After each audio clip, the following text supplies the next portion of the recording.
Teman-teman, selamat datang di webinar ketiga Komunitas Bisa Bareng. Perkenalkan, nama saya Taruna Budiono, selaku MC dan moderator teman-teman pada webinar kali ini. Teman-teman, gimana kabarnya nih? Semoga kita sehat dan bahagia selalu ya. Alhamdulillah, semoga kita selalu bersyukur di tengah segala aktivitas karena masih diberikan kesehatan, rezeki, dan kesempatan-kesempatan baik untuk terus meningkatkan diri dan produktif. Terima kasih juga saya ucapkan kepada media partner kita, yaitu IPKEMindo, Negarawan, Teman Menulis, dan Kemkumham Muda. Baik teman-teman, sebelum kita mulai acara pada pagi hari ini, ada baiknya kita bersama-sama berdoa menurut kepercayaan kita masing-masing, agar acara kita pada pagi hari ini sukses dan bermanfaat bagi kita semua. Sesi berdoa akan saya pimpin. Teman-teman bisa berdoa mulai.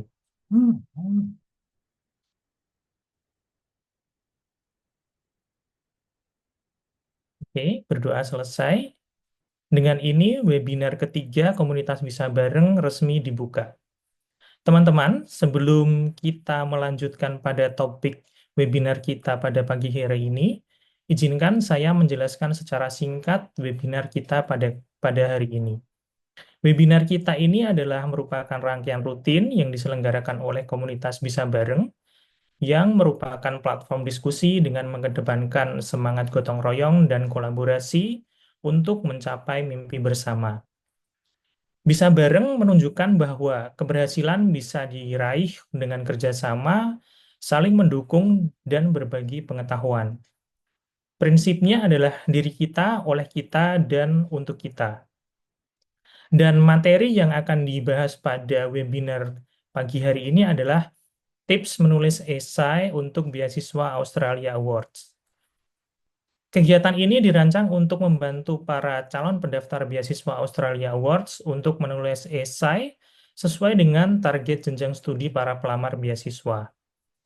Dengan tema ini diharapkan dapat memberikan informasi lengkap dan memudahkan teman-teman untuk bisa menulis esai khususnya untuk beasiswa Australia Awards. Kami juga mengingatkan teman-teman Bisamits untuk bisa menggunakan virtual background yang sudah disediakan pada WA Group. Silakan kalau yang belum menggunakan virtual background bisa diunduh dulu di WA Groupnya.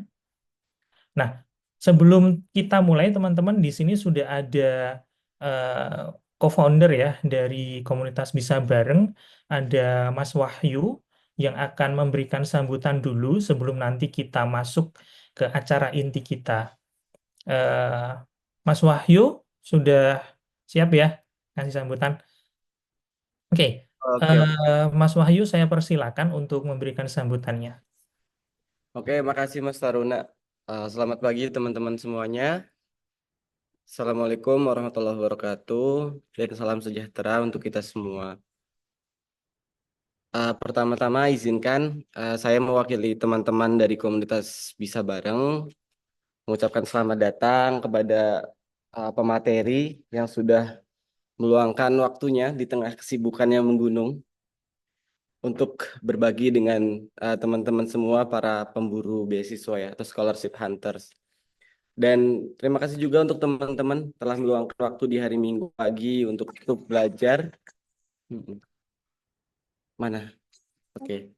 Untuk terus tumbuh, mempersiapkan diri meraih peluang besar gitu ya, yaitu beasiswa Australia Awards. Nah, hari ini kita akan belajar dari dua narasumber yang istimewa. Saya kenal mereka secara personal, sangat baik, dan saya berinteraksi juga dengan mereka. Jadi keduanya ini bukan hanya hebat di atas kertas ya, tapi juga sosok yang hidup dengan ilmu dan ketulusan hati. Makanya ketika diminta Prof Bud ini ya gitu, gas mas gitu. Pokoknya enak banget deh. Apalagi si Atma ini jadi dia ini rising star untuk filsuf-filsuf muda gitu. Dan ini dikader langsung oleh Prof Bud selama di Bali selama 4,5 bulan. Jadi uh, walaupun mereka mungkin kalau di poster kelihatannya kayak seumuran gitu ya teman-teman ya. Tapi sebenarnya mereka mewakili generasinya masing-masing gitu. Nah, em, Prof Bud ini yang biasa kita sebutnya Mas Bud ya. Mas Bud itu jadi dia itu seorang mastermind sejati gitu. Jadi dia itu sangat familiar dengan teori-teori sosial, kemudian dengan pemikir-pemikir sosiologis gitu ya, pembangunan, perubahan sosial dan lain-lainnya gitu. Dan dia benar-benar menjiwai teori-teori besar itu gitu. Nah, kalau Atma itu teman sekampung saya dari Purwokerto dan uh, Atma ini memang agak sedikit berbeda gitu ya. Jadi dia emang suka banget dengan buku-buku babon gitu teman-teman. Jadi makanya nanti disimak betul karena kedua orang ini memang orang-orang yang saya rasa mewakili generasinya masing-masing gitu ya. Kemudian kepada teman-teman juga teman-teman peserta yang sudah bergabung, semoga apa yang sudah teman-teman um, habiskan, apa yang sudah teman-teman usahakan dan ikhtiarkan untuk meniti jalan-jalan yang agak sukar dan belibet ini ya, mencukupi dan memenuhi semua persyaratan administratif. Semoga membuahkan hasil yang maksimal gitu. Dan tentu saja hari ini bukan hanya soal tips menulis esai teman-teman, tapi kesempatan langka untuk juga belajar dari dua orang hebat di depan kita semua. Nah, ini tadi eh, tambahan sambutan dari anak saya. Kemudian teman-teman percayalah kalau keberhasilan itu tidak datang dari keberuntungan semata ya. Jadi keberuntungan itu adalah ikhtiar yang terstruktur gitu. Jadi itulah keberuntungan. Jadi selamat berjuang, selamat menyerap inspirasi dan mari kita buktikan dari manapun asal kita bisa. Ayo boy, tutup boy. Assalamualaikum gitu. Assalamualaikum warahmatullahi wabarakatuh. Terima kasih Mas Taruna. Oke, terima kasih Mas Wahyu atas sambutannya dan perkenalan singkat tentang komunitas Bisa Bareng kita ini. Semoga sambutan singkat tadi bisa memberikan motivasi ya buat teman-teman kita yang bergabung dengan webinar kita pada pagi hari ini. Oke, teman-teman, sebelum kita mulai akan ada sesi foto bersama dulu untuk dokumentasi dan sesi foto bersama akan dipandu oleh Kak Devi. Silakan Kak Devi.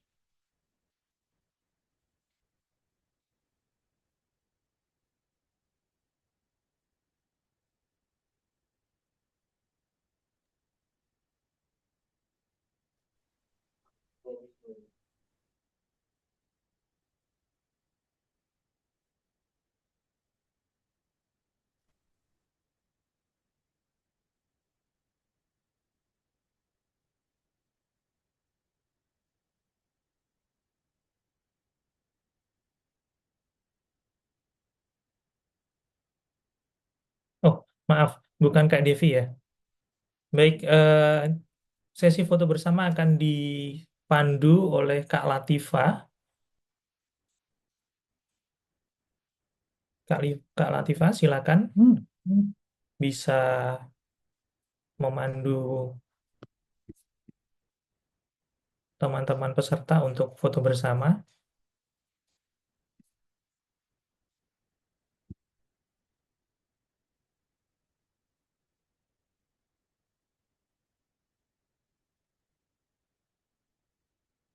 Oke, saya bantu aja ya Mas.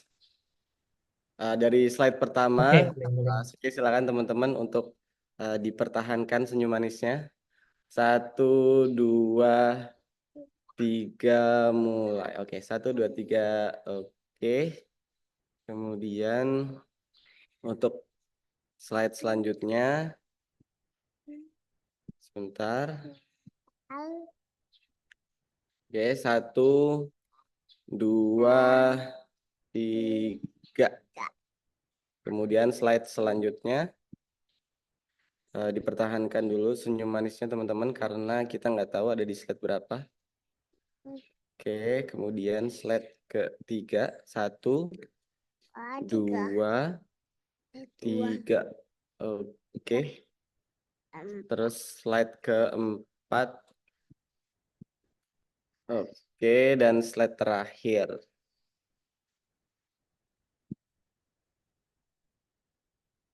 Oke, oke Mas Taruna, saya kembalikan. Oke, oke, terima kasih Mas Wahyu. Oke. Baik, teman-teman, sebelum kita mulai, ini sudah ada dua narasumber kita yang sudah hadir di tengah-tengah kita. Kita sapa dulu ya. Yang pertama ini ada narasumber kita, Kak Jalin Atma. Selamat pagi, Kak. Apa nih? Saya panggilnya Kak Atma atau Kak Jalin? Atma aja. Kak Atma ya. Oke, selamat Ya, pagi, Kak Atma. Gimana kabarnya? halo Mas Taruna dan teman-teman dari Bisa Bareng. Baik-baik Mas. Baik ya, oke. Lalu ada narasumber kita yang kedua. Di sini ada Kak Budianto. Ini namanya mirip-mirip nih dengan saya nih. Apa kabar Kak Budi? Kak Budianto? Atau saya panggilnya apa? Baik, baik Mas. Kasih. Oke. Ya. Baik, teman-teman, izinkan saya perkenalkan dulu kedua narasumber kita pada pagi hari ini. Yang pertama adalah Kak Jalin Atma. Beliau ini adalah CSR dan Community Development Specialist. Beliau juga adalah awardee Australia Award Scholarship Intake 2025 pada program Master of Development Studies di University of Melbourne. Benar ya, Mas Atma ya?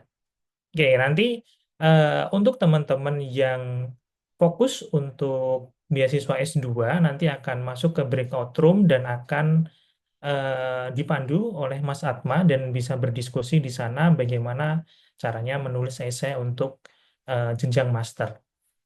Dan pemateri kita yang kedua adalah Mas Budianto. Beliau ini adalah researcher di Badan Riset dan Inovasi Nasional atau BRIN. Beliau ini juga adalah awardee Australia Award Scholarship Intake 2025 pada program PhD Environmental Science di Chartered University. Beliau ini juga adalah alumni Australia Development Scholarship tahun 2013 pada Master of Arts International Development di Flinders University. Jadi nanti teman-teman yang memang fokus untuk beasiswa S3 atau PhD ini nanti akan ketemu sama Mas Budianto di breakout room 2 ya, bersama dengan saya untuk kita ngobrol-ngobrol tentang bagaimana tips menulis esai yang baik untuk jenjang S3 atau PhD.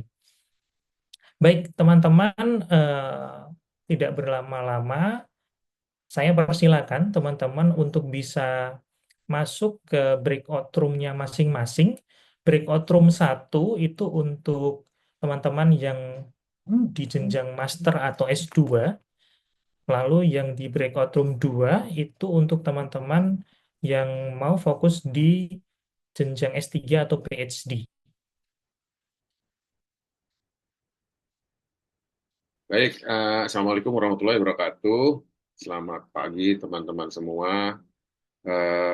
Saya berterima kasih ya dikasih kesempatan untuk bisa berbagi di acara pagi ini.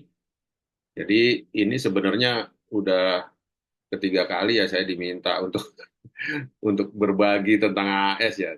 Saya nggak tahu. Padahal banyak banget orang yang bisa sharing ya. Cuman kan mungkin eh, kita nggak menutup kemungkinan untuk siapapun belajar. Bagi saya itu ilmu itu jariah ya. Jadi apapun itu saya coba, kalau bisa saya bantu. Kalau nggak bisa, nanti saya coba cari orang untuk bisa ngebantu meskipun bukan dari saya. Gitu Mas. Jadi perkenalkan, nama saya Budianto Dwi Prasetyo. Mungkin teman-teman di sini ada beberapa yang kenal saya, atau yang belum kenal juga kita kenalan di sini. Saya diminta Mas Wahyu. Saya temannya Mas Wahyu waktu pre-departure training di Bali, di Denpasar, selama 4,5 bulan.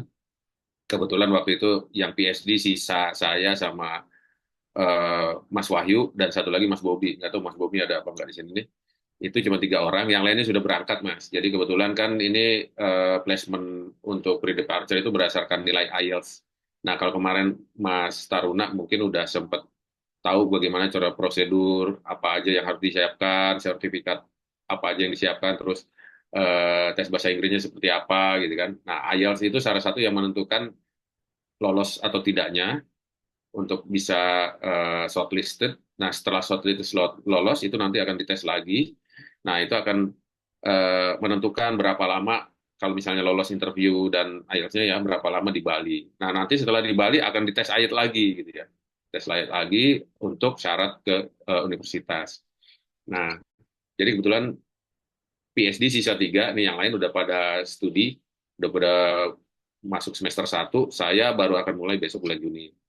Nah, di sini diminta untuk tip nulis esai gitu. Tadi Mas Taruna nanya tentang gimana ya kira-kira untuk meyakinkan kita mendapatkan eh, benefit dari beasiswa ini ketika kita diterima dengan menaklukkan challenge menulis esai yang bisa meyakinkan pihak Australia Awards untuk memberikan kita grant-nya ya, apa awards-nya ya, untuk bisa melakukan studi di level PhD. Karena level PhD itu mahal. Kalau di total mungkin ada kontrak surat kontrak divide yang saya intip-intip punya teman saya itu sekitar berapa miliar gitu ya totalnya ya, karena kita dibiayain 4 tahun studi di Australia.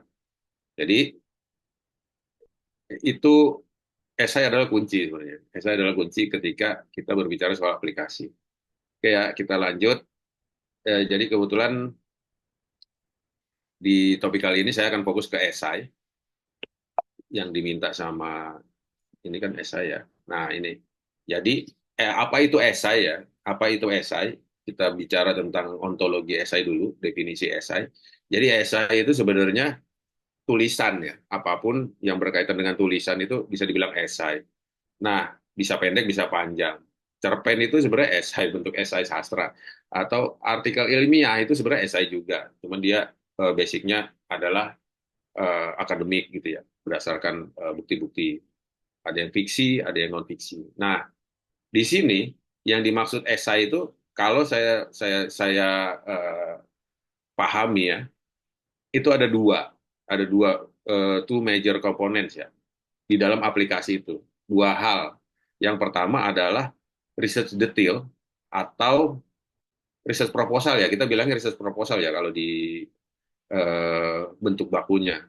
Itu yang pertama itu background-nya sangat akademik dan itu menceritakan tentang rencana riset kita. Yang kedua adalah tentang supporting statement. Supporting statement itu nanti isinya tuh ada 5 esai yang harus kita jawab pertanyaannya. Ada 5 pertanyaan yang kita jawab dalam bentuk esai. Nah, setiap esai, setiap pertanyaan dijawab oleh satu buah esai. Esai itu tidak boleh lebih dari 2.000 karakter. Nah, itu tantangannya ada di situ. 2.000 karakter itu sekitar 600, 500, 600 kata ya. Sedangkan kita dituntut untuk menceritakan secara spesifik, detail, yang membuat kita meyakinkan bagi pemberi dana untuk memberikan uang ke kita. Caranya gimana untuk nulis esai itu gitu ya? Dua hal ini, research detail sama supporting statement ini saling berkaitan. Saling berkaitan. Dan kita nggak akan bisa nulis dua hal ini kalau kita nggak paham tentang understanding the big picture dari si Australia Awards itu sendiri. Jadi, kita nggak paham tentang orang yang akan kita minta uangnya untuk membiayai sekolah kita. Gitu. Ini kan ibaratnya anak kecil minta uang untuk jajan ya, tapi dia nggak tahu, atau minta uang untuk sekolah ya, uang sekolah, tapi dia nggak tahu sebenarnya karakter orang yang kita mintain uangnya itu seperti apa. Kalau misalnya orang tuanya udah kenal jauh, mungkin dengan kode-kode tertentu dia akan langsung dikasih. Tapi kalau misalnya belum kenal, misalnya orang tua angkat kita minta, dia nggak langsung, dia pasti banyak pertanyaan yang akan diajukan. Logikanya seperti itu aja. Nah, untuk itu, sebelum kita masuk ke esai, dua hal penting ini, kita bicara tentang Australia Award Priority Area atau Field of Study. Ini ada semuanya sebenarnya di handbook. Kalau teman-teman baca handbook, saya nggak perlu ngoceh-ngoceh di sini, udah bisa kejawab. Gitu. Cuman masalahnya, kadang-kadang ada keraguan gitu. Ada minta cari presiden kejadian sebelumnya seperti apa gitu, jadi justifikasi mereka untuk bisa mengisi kayak gitu. Nah, disinilah betul dibutuhkan sharing kayak gitu. Nah, ini Australia Award Priority Area ini big picture-nya, sedangkan yang research detail ini two major components. Ini aja sebenarnya yang ada di aplikasi. Si dua major komponen ini nggak akan bisa diisi kalau kita nggak bisa menetapkan priority area di atas. Makanya kita tetapkan dulu priority area sebelum kita nulis tentang research detail. Atau sebaliknya, ketika research detail sama supporting statement udah kita tulis, kita atau research detail ya, kita udah dapat research proposalnya, kita cocokkan dengan priority area, baru kita bikin supporting statement, itu juga bisa. Tinggal ya mood-moodan ya, mood mana duluan yang muncul gitu ya, namanya menulis. Nah, kita lihat dulu priority area itu apa gitu ya, field of study. Di sini ini saya ambil dari apa namanya application form, preview application form, karena saya nggak bisa ngisi ya, tapi bisa di-download previewnya, jadi teman-teman bisa bikin dulu sebenarnya, tahu pertanyaan yang akan ditanyakan di application form. Nah, setelah itu eh, cari pilihannya, cari jawabannya. Nah, cari data-data yang dibutuhkan untuk meyakinkan si pembaca bahwa jawaban kita make sense dan disupport sama evidence. Nah, kenapa itu penting evidence? Karena itu yang nantinya akan di cross check sama mereka pada saat interview. Jadi interview itu sebenarnya kita ditanyain hal yang sama, cuma dikonfirmasi sama dia apakah ini benar dia yang nulis, bukan ChatGPT, dan apakah memang benar dia melakukan apa yang sudah dituliskan di sini, gitu kan. Dan apakah pilihan-pilihan ini memang dia sudah ngerti kenapa dia harus milih ini, apalagi PhD, level PhD. Nah, seperti itu. Nah, di sini ada agak berbeda ya sama tahun lalu. Tahun lalu itu yang saya ingat tentang economic recovery, ada 3 hal ya, economic recovery, kemudian health and stability, yang terakhir tentang apa ya, satu lagi tentang stability, health and security, satu lagi tentang stabilitas. Nah, itu di breakdown jadi 3 poin bajang ini seperti ini. Nah, kalau misalnya teman-teman lihat sekarang, dia sebenarnya pada intinya masih ngomongin tentang economic, climate resilience ya, misalnya communities, sama satu lagi apa nih, strong institution. Sebenarnya sama aja, cuman ini mainstreamingnya dirubah gitu ya. Komponen yang ada di dalam ini sebenarnya sama semuanya. Dan kalau misalnya teman-teman punya jurusan yang seolah-olah nggak tercover di sini, nggak usah takut, nggak usah khawatir, tetap aja tulis proposalnya, approaching supervisor. Nah, nanti pada saat milih ini, dalam proposal itu kan pasti ada hubungannya lah salah satu dengan 3 hal yang ada di sini gitu, yang ada di dalam fokus areas ini. Misalnya environment ini kemana, ke climate change atau ke GETSI. Nah, ini GETSI dan civil society ini ada di mana-mana nih, di tiga poin ini, di 3 priority area ini ada di mana-mana. Jadi sebenarnya apapun jurusannya tetap harus ditetapkan sama teman-teman untuk match ke salah satu atau salah satu lah priority area yang ada di sini. Kalau enggak, nanti akan bingung. Ke bawah-bawahnya akan ditanya lagi soalnya. Gitu. Tetapin dulu di sini, masuknya kemana. Kayak saya misalnya kan tentang infrastructure development dan konflik. Kita ambil kata kunci dari setiap proposal kita. Nah, semua itu konflik, infrastructure development, itu kan masuknya ke stability ya.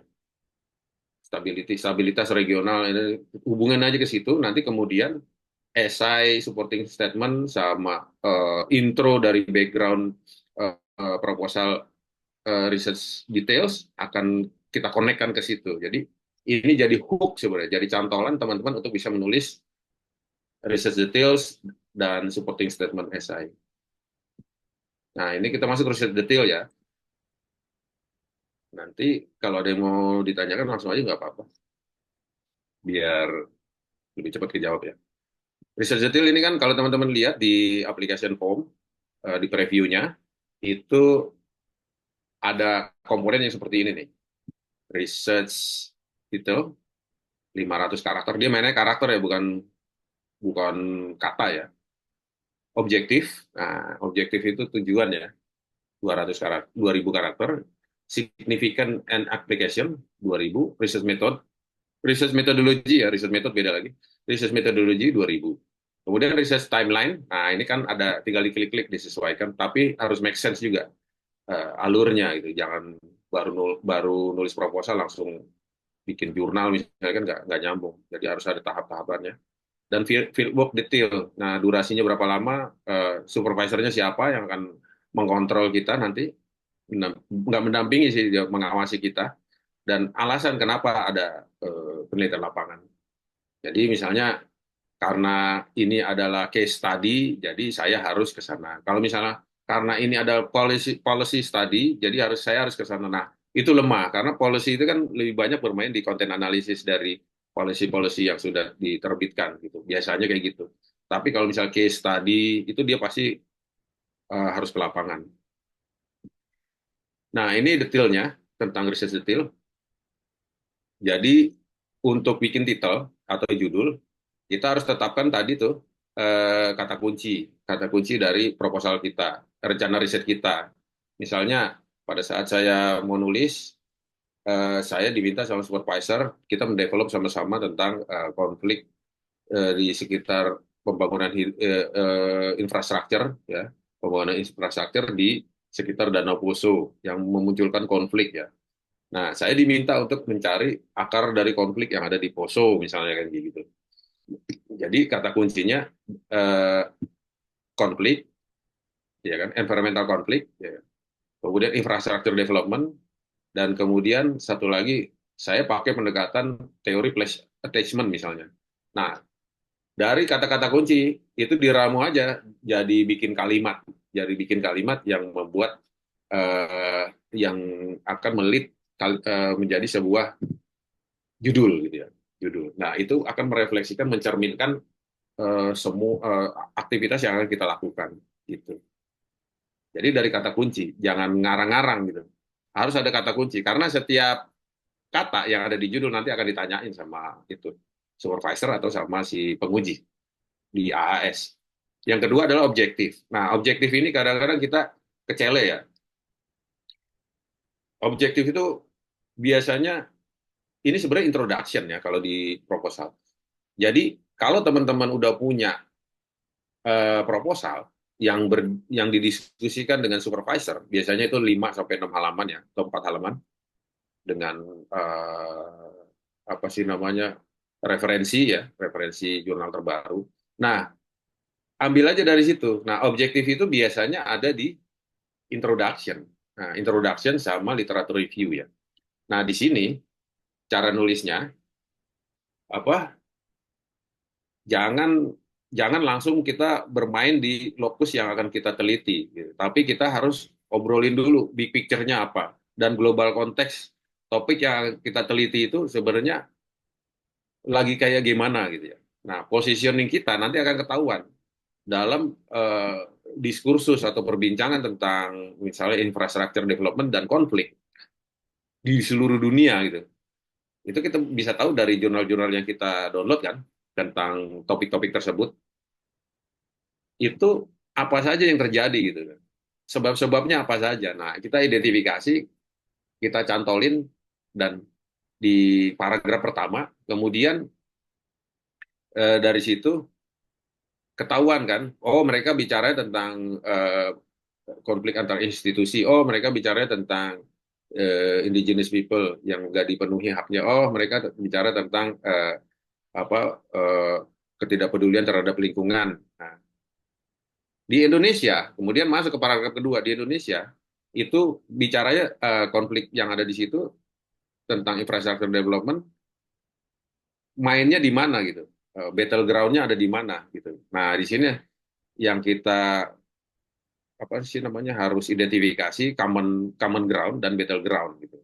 Yang pertama itu common ground, jadi di dunia ngomongin infrastructure development dan konflik. Yang kedua di Indonesia infrastructure development dan konflik, dan masuk spesifik ke lokus yang akan kita bicarakan. Nah, di lokus itu sebenarnya tentang apa konflik yang sudah terjadi di Indonesia seperti apa. Nanti positioning kita akan ketahuan. Disitulah nanti muncul adanya novelty atau gap ya, gap yang memunculkan novelty gitu maksudnya. Di situ kemudian ditambah research aim, kita bikin research aim di sini dan research question. Research aim ini tujuan dari proposal ini apa, kemudian pertanyaan penelitian, biasanya minimal tiga lah pertanyaan penelitian. Kalau yang kualitatif itu dia pertanyaan kualitatif, ada research statement ya, research statement dan memunculkan research question. Kalau yang kuantitatif dia pakai hipotesis biasanya dan memunculkan research questions. Nah, seperti itu. Kemudian ini kita batasi sampai 2.000 karakter ya. Makanya per kasus, per contoh itu kita irit-irit jadi satu kalimat, satu kalimat, satu kalimat. Nanti jadinya akan lebih padat. Kemudian signifikan dan application dari riset kita. Nah, signifikansinya apa gitu ya? Kita melakukan riset itu. Ini ada sebenarnya di proposal kalau kita udah bikin. Impact dari proposal itu, dari riset itu apa? Signifikansinya buat pembangunan misalnya. Nah, problem statement nih, misalnya problem statement tadi yang saya bilang, itu adalah riset kualitatif. Jadi kalau kuantitatif dia hipotesis ya. Kemudian kontribusinya, signifikansinya, dia akan berkontribusi terhadap pembangunan misalnya, secara praktikal terhadap pembangunan, terhadap policy, terhadap framework misalnya untuk mendevelop masyarakat misalnya. Ini kan tergantung topik masing-masing ya. Kemudian secara teoretikal jangan lupa karena PhD itu diminta untuk memberikan kontribusi utamanya terhadap pengetahuan. Jadi secara teoretikal kita memberikan kontribusi dalam hal apa? Misalnya memperkaya teori atau memodifikasi teori atau menambah satu variabel terhadap framework yang kita kritisi misalnya kan. Gitu. Misalnya ada framework tentang people place proses misalnya. Di situ ada berapa poin variabel yang memunculkan bisa menjadikan mengakses konflik di masyarakat melalui place assessment. Satu misalnya culture, dua ekonomi, tiga sosial, empat. Nah yang kelima ternyata value atau norma yang nggak kelihatan, invisible norm misalnya kan kalau kita menemukan itu. Kita tambah aja satu. Nah itu sebagai kontribusi dan itu sebagai novelty kalau misalkan mau di itu. Jadi jangan berpikir S3 itu harus menciptakan teori, enggak. Kita memodifikasi aja. Memodifikasi atau mengkritisi teori yang sudah ada. Beda halnya sama penelitian kuantitatif ya, dia lebih apa sih namanya menguji teori dan dari teori yang diuji itu nanti ada kekurangan, baru di situ kita bisa mengisi. Kalau di sini kita lebih pada problem statement. Kemudian riset metodologi, nah ini juga 2000 karakter. Nah di riset metodologi ini teman-teman harus menentukan ini yang bedanya riset S1, S2, S1 skripsi, S2 tesis, sama S3, ya, filosofi, doktoral filosofi. Jadi kita harus tahu benar philosophical position kita ada di mana. Kita sebagai periset yang punya pijakan filosofis apa gitu. Misalnya, Mas berapa menit lagi Mas? Lama Mas, Masih lama ya? masih lama, nggak apa-apa. Oke, siap. Philosophical position seperti apa dan pendekatannya dengan pemilihan philosophical position itu kita pakai apa, approach-nya, strateginya apa, choice-nya apa, kemudian time horizon-nya apa, dan data collection-nya apa. Ini harus inline sama objektif dan signifikan yang kita bicarakan di awal. Jadi kalau misalkan kita menentukan penelitian yang dia adalah kualitatif, maka philosophical position sampai data collection dan analisisnya itu harus kualitatif semua.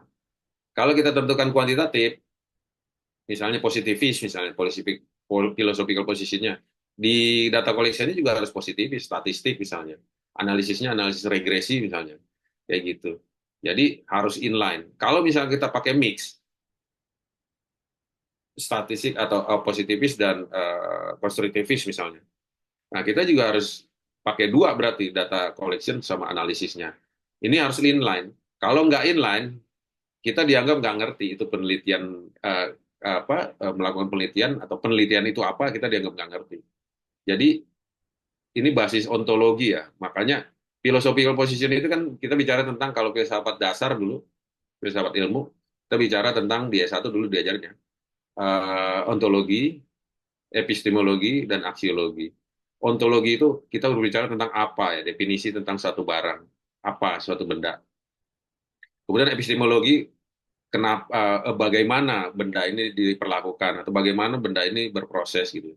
Dan epistemologi atau benda ini diciptakan. Aksiologi itu lebih ke tataran aplikasi dari benda itu yang bersinggungan dengan norma, etika, dan konteks penerimaan kepada masyarakat.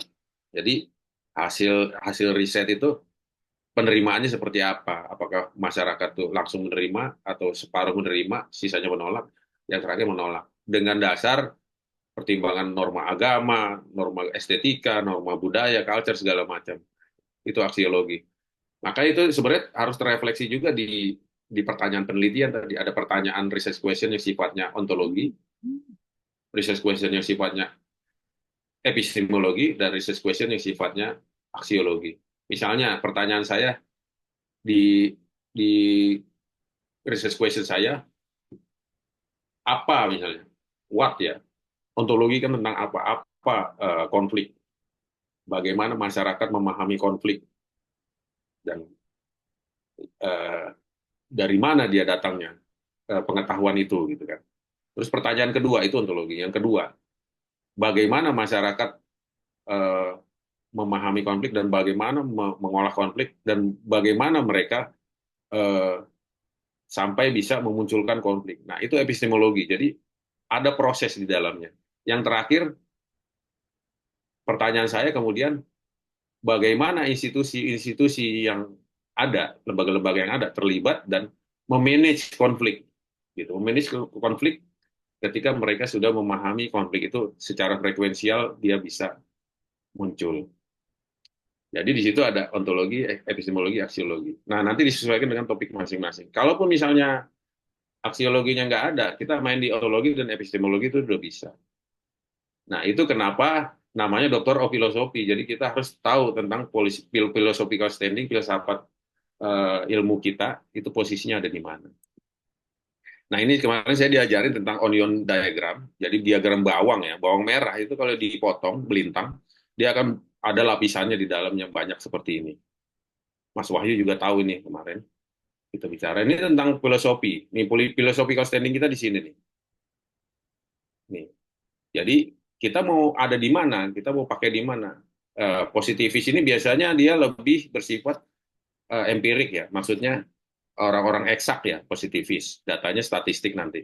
Jadi positivis dia pengambilan datanya deduktif, kemudian dilakukan menggunakan eksperimen ininya, strateginya, pendekatannya deduktif, strateginya eksperimen, kemudian eh, pilihan metodenya biasanya monometode atau mixed method ya. Monometode biasanya metode-metode statistik, dan kemudian time horizon ya, ini bisa longitudinal atau cross sectional.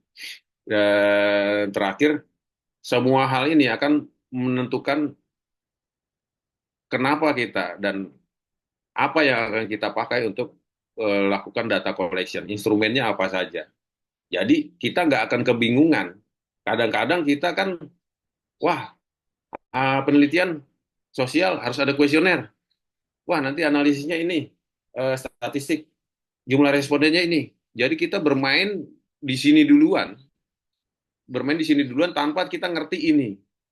Itu berbahaya nanti. Itu pasti pada saat ditanya sama supervisor atau sama penguji di AAS, scholarship, interview, joint selection team, kita kita kelabakan itu ngejawabnya. Akhirnya tembak-tembak aja, yang penting kita bisa jawab, dan belum tentu itu benar. Tapi kalau kita memahami kenapa kita ngambil data collection-nya responden, jumlah respondennya sekian, dan penentuan respondennya stratified random sampling. Nah, kenapa? Karena ini, karena itu, karena datanya sudah ada dan itu bisa diklasifikasi. Karena eh, saya mau cari presentasinya, saya mau cari regresinya, karena saya berada di paradigma positivis misalnya, standing position saya, dan itu akan saya analisis secara deduktif gitu. Beda lagi dengan yang kualitatif ya misalnya. Kualitatif dia pendekatannya kan ini eh, induktif ya, induktif. Jadi tidak mengeneralisasi, tapi dari hal yang umum dia justru in-depth. Makanya ada yang namanya in-depth interview. Jadi teman-teman kadang-kadang orang yang nggak ngerti, mohon maaf, ketika mau wawancara, dia main sebut-sebut aja itu metode yang dipakai. Wah, wawancara terstruktur. Wah, in-depth interview, ethnographic interview, tanpa dia tahu sebenarnya kenapa itu harus dipakai itu, tools itu. Nggak salah, cuman ketika kita nggak memahami ontologinya, ketika masuk ke aspek epistemologi, caranya, kita kayak orang kebingungan, sama kayak misalnya kita pengen jalan tanpa Google Map atau tanpa peta gitu. Akhirnya jalannya nyasar-nyasar karena kita nggak tahu tujuannya mau kemana. Yang penting jalan aja gitu. Nah itu berbahaya nanti. Misalnya kalau saya kan main di interpretasi apa? Bukan interpretatif, saya di konstruktivis ya. Konstruktivis mana sih ini? Konstruktivis, dia induktif, kemudian saya pakai lebih ke grounded atau case study ya. Kemudian saya pakai mono metode, saya metode kualitatif murni, kemudian longitudinal. Longitudinal ini jenis waktu, data yang berkaitan dengan waktu. Apakah diambil pada saat kita datang ke lapangan saat itu, data pada saat itu saja, atau kita butuh data historis ke belakang dan akan forecasting ke depan. Nah, kalau misalnya data saat itu saja, itu namanya cross-sectional. Jadi cuma pada saat itu, dan itu kita generalisasi. Tapi kalau misalkan datanya data series, kita bisa ambil 10 tahun ke belakang dan 10 tahun ke depan, misalnya prediksi, itu namanya longitudinal. Nah, ini akan berhubungan dengan instrumen yang akan dipakai dan jenis-jenis pertanyaan yang akan kita ajukan kepada responden atau informan. Kira-kira kayak gitu ya. Ini bagus nih onion diagram kalau misalkan teman-teman. Nah, ini kita masuk ke supporting statement. Apa itu supporting statement? Dia ada 5 esai. Saya identifikasi dari eh, apa form Cognito yang baru dan previewnya saya download. Saya setiap mau ngisi, saya download dulu preview supaya saya nggak langsung ngisi di situ.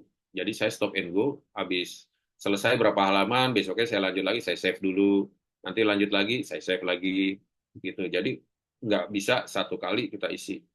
Itu nggak maksimal, karena ini banyak sekali pertanyaannya. Dan butuh perenungan ya. Kalau misalnya Atma itu, kan dia filsuf muda tuh, jago merenung. Nah, dia dia makanya lolos kan. Dia butuh beberapa waktu biasanya ke kafe sendiri, dia nggak harus ditemenin, tahu-tahu lolos misalnya. Jadi ini harus harus tahu diri kita sendiri ini seperti apa. Yang pertama tentang kenapa, why did you choose your proposed course and institution, kenapa kita memilih PhD di bidang environment atau di bidang education atau di bidang ekonomi misalnya, dan kenapa misalnya Universitas Sydney atau Flinders University atau apa gitu ya. Itu pertanyaan pertama. Yang kedua, ini rata-rata 2000 karakter ya, setiap esai. Yang kedua tentang impact terhadap karir, kehidupan kita, dan komunitas. 2000 juga. Apa yang ketiga, ini kilas balik nih, pertanyaan sejarah nih. Apa yang sudah kita lakukan berkontribusi dalam AI Priority Development Area. Yang selama ini kita lakukan, kita identifikasi tuh yang match apa. Nah, teman-teman coba mereview ke belakang. Apa yang sudah dilakukan. Kemudian, please provide 3 practical and realistic example ketika kita pulang ke Indonesia dan bawa sebagai mahasiswa eh, lulusan Australia, ya kan, dan sudah menjadi PhD. Nah, tentang knowledge, skills, sama connection-nya itu akan dipakai untuk apa? Nomor 4. Ini saya bold, saya tebalkan supaya sebenarnya kata kuncinya ini di setiap kalimat ini. Ini yang mereka minta. Yang terakhir, list. Nah, list ini namanya list kan bikin daftar ya, kayak ini 1, 2, 3, 4. List possible constraints. Jadi, dibikin daftar kemungkinan yang akan menghambat dan bagaimana cara mengatasinya. Nah, biasanya possible constraint ini dari practical example ini bisa kita identifikasi. Jadi jangan ngarang-ngarang lagi. Makanya nih setiap nomor ini berhubungan satu sama lain. Akan merefleksikan kemampuan kita berpikir secara sistematis dan konsisten. Jadi nggak mencar-mencar. Itu juga dinilai loh sama AS. Jadi ketika orang yang mikirnya dadakan ya, atau dadakan, kadang nggak fokus gitu ya. Dan dia nggak bisa balik lagi ke rel diskursus yang lagi dia bicarakan. Itu biasanya agak sulit itu diterimanya. Karena PSD harus fokus. Meskipun kita banyak jalan-jalan nanti misalnya ada kerja di Australia, jalan-jalan, hadir conference atau ngurusin orang teman-teman yang ke rumah sakit misalnya kalau ada yang sakit atau kitanya sakit, nanti harus balik lagi ke track kita, harus cepat. Nah, kayak gitu. Nah, ini supporting statement 1. Kenapa ya? Kenapa kita memilih PSD dan di kampus itu misalnya. Jadi, cara ngejawabnya jangan langsung saya milih kampus itu karena kampus itu bagus, tengah kota, kampusnya bagus, ininya banyak, sumber perpustakaannya banyak, makanannya enak, segala macam. Saya pilih PSD ini karena fasilitasnya bagus, ini misalnya. Jangan kayak gitu, saya saranin. Jadi, mereka butuh alasan, reason. Nah, reasoningnya itu yang berhubungan dengan apa? Dengan priority area tadi. Nah, ini balik lagi ke atas kan, makanya tadi kita harus pahami big picture-nya apa. Saya bukannya bikin teman-teman jadi ruwet mikirnya, tapi saya cuman pengen teman-teman lolos karena berpikirnya sistematis gitu. Bukan karena ambisi kita mau kuliah di Group of Eight University misalnya. There is nothing. Group of Eight itu syukur-syukuran kalau misalnya jurusannya ada. Tapi kalau nggak ada, kita paksakan ke situ nantinya akan meaningless karena kita nggak tahu ke situ mau ngapain gitu loh. Kayak tadi tuh, secara philosophical standing kita ontologinya nggak ngerti. Kita itu siapa di situ. Gitu. Makanya harus nyambung ke priority area yang tadi. Misalnya kayak saya, kasus saya ya, saya nggak tahu teman-teman, nanti kita bisa diskusi sini. Paragraf 1 background, paragraf 2 problem. Background, saya berbicara tentang ini 3 kalimat aja cukup. Saya berbicara tentang infrastructure development di Indonesia yang berdampak pada kerusakan lingkungan. Dan itu menyebabkan, itu backgroundnya ya, beberapa dam atau electricity power berdasarkan sumber daya air misalnya. Itu sudah dibangun sekian banyak, dan itu kan menyebabkan banyak lagi konflik kalau misalnya nggak diatasi. Nah, problemnya, konfliknya apa? Fisheries jadi terganggu, misalnya environment landscape berubah, terus masyarakat livelihood-nya terganggu, kayak gitu. Kemudian paragraf kedua masuk, itu 3 kalimat aja paragraf 1. Paragraf kedua masuk, solusinya. Nah, saya mau belajar tentang konflik manajemen di Australia. Saya butuh, ya kan, konflik manajemen dan bagaimana mengkoneksikan antara lembaga yang berkonflik, misalnya people, local people, government, sama satu lagi company. Nah, bagaimana itu mereka berembuk. Saya mau belajar tentang itu. Ilmu apa yang mau saya dapat itu tentang itu. Nah, knowledge and skill yang saya achieve itu adalah soal itu. Makanya saya mengadres PSD tentang environmental conflict di Australia. Nih, masuk paragraf ketiga. Nyambung ya urutannya ya Mas ya. Nah, nyambung dia. Saya ambil itu. Kenapa? Karena PSD di Australia ini menjelaskan tentang konflik dan bagaimana mengajarkan tentang mata kuliah konflik, punya expertise yang jago tentang konflik dan lingkungan misalnya kan, dan telah menghasilkan publikasi dan policy recommendation berapa gitu misalnya kan, dan berkontribusi terhadap ini. Dan saya juga pengen seperti itu. Saya pengen jalin koneksi dengan mereka supaya nanti secara praktikal dan teoretikal saya bisa berkontribusi dan saya juga skill itu bisa kepake untuk regional development di negara saya. Itu untuk PhD. Yang paragraf keempat, paragraf terakhir tentang propose university. Kenapa kampus itu misalnya? Kenapa Charles University misalnya? Nah, saya kasih alasan. Itu kan kampus maaf ya, itu di regional kampus ya. Itu jauh, nggak terkenal. Jauh dari Group of Eight ya. Nggak kayak Unimap, nggak kayak NU, nggak kayak Sydney misalnya, University of Sydney. Kenapa saya milih itu? Yang pertama, karena dia punya reputasi yang bagus menangani masalah-masalah studi tentang konflik dan environment. Pokoknya kita harus kontaknya ke situ gitu ya. Kenapa saya pilih konflik? Karena saya nyambung ke tadi ya priority area tentang stability ya. Bagaimana meredam konflik. Terus studi tentang environment dia punya site untuk bisa meneliti landscape dan dampaknya ke masyarakat. Dia punya expertise profesor yang bagus dan saya pernah melakukan kerjasama dan punya supervisor saat ini di kampus itu. Alasannya itu, Mas.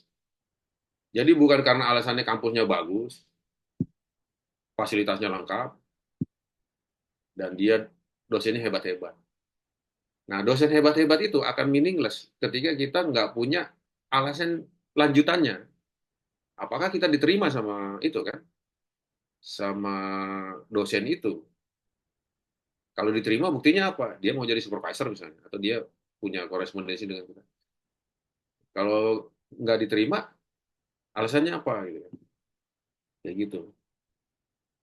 Jadi, reasonnya yang akademik dan mensupport priority area. Itu. Ini masuk yang kedua ya, impact tentang karir. Nah, ini tricky nih jawabannya. Kadang ada yang langsung bikin poin kan, tentang karir, ini akan meningkatkan posisi saya, jabatan saya akan naik, skill saya kan ini, saya akan berbagi kepada teman-teman saya, dan saya akan bikin project grant, saya akan ini. Kemudian yang kedua,